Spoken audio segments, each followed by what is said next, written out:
All right, let's just get right into it.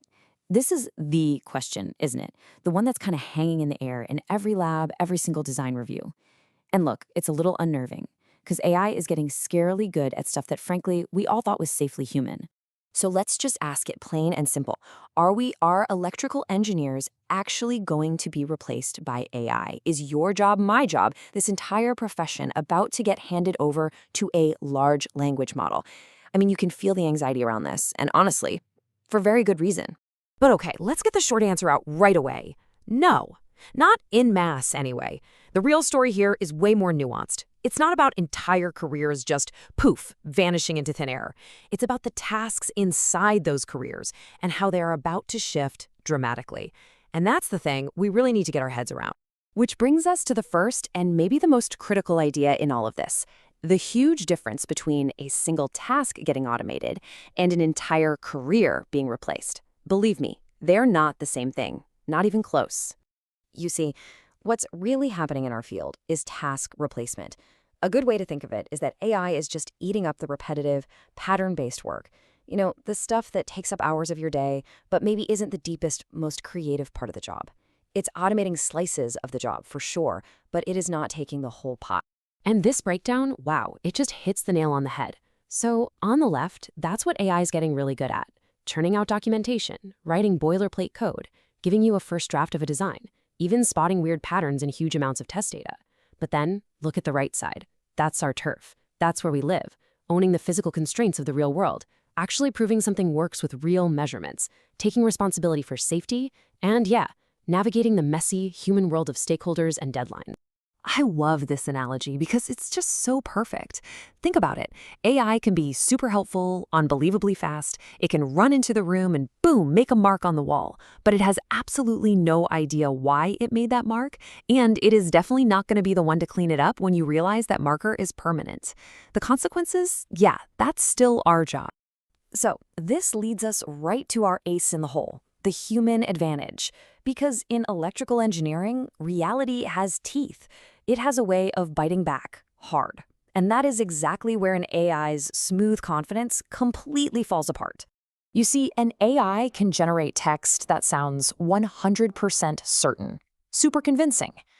But here's the thing: physics does not care how confident you sound. Physics cares about thermal limits, it cares about humidity in the air, about vibration, about those sneaky little layout parasitics that your model missed. All the gritty real-world stuff. And this, right here, is so, so crucial. You can't just write a clever prompt to solve an electromagnetic interference problem. It doesn't work that way. You solve it with geometry, with physical grounding and return paths, with disciplined, hands-on measurement inside a test chamber.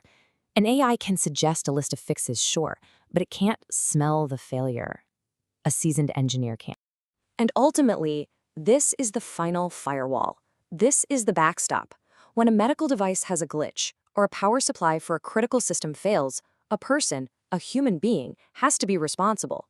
A company can't just throw up its hands and say, well, the algorithm decided. No way. A human engineer has to stand behind that design. That accountability, that's a fundamentally human job. So just to sum it up, this is the territory where we humans are still absolutely essential.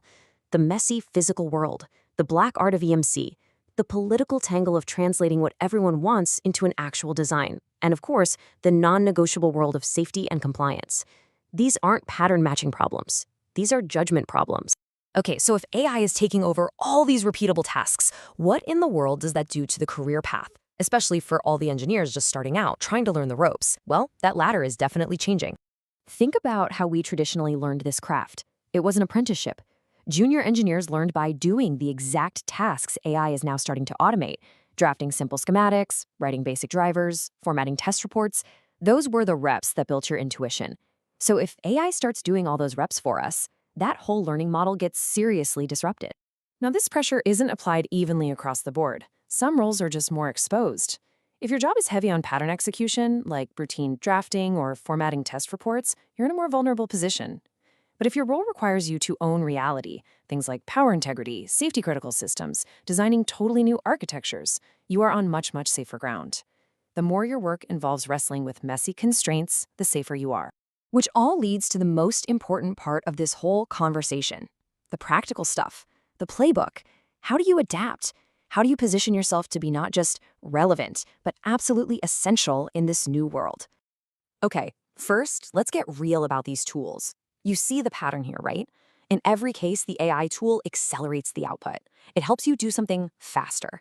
But, and this is the key, in every single case, there's a human catch. The code it writes can be confidently wrong. The simulation still needs your judgment. The test generator is going to miss the tricky edge cases. The theme here is constant. AI proposes, but humans prove. You are the sanity check. So this leads us right to your 4-step strategy. Number 1, own the constraints.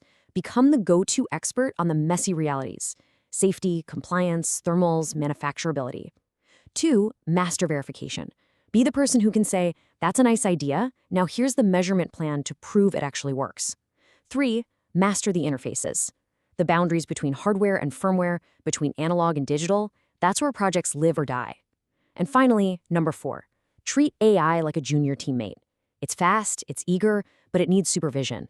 You direct it, you don't just obey it. I think this is the absolute perfect way to frame it.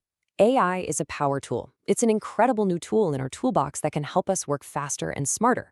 But you wouldn't hand a nail gun the blueprints and expect it to build a house, right? The tool doesn't design the building, it doesn't make sure the foundation is sound, and it certainly doesn't sign off on the final inspection. You are still the architect. You are still the one building the house.